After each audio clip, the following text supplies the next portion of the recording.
सरदार महबूब अली खान बिजाराणी ऐं मीर शबीर अली खान बिजाराणी के general election में कामयाब थियण ते लख लख मुबारकूं।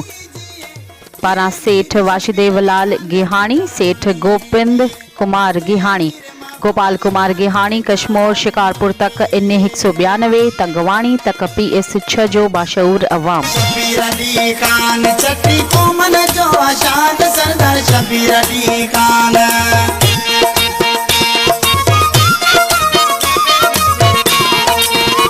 सरदार शबीर अली खान चट्टी कोमल जो आशान सरदार शबीर अली खान चट्टी कोमल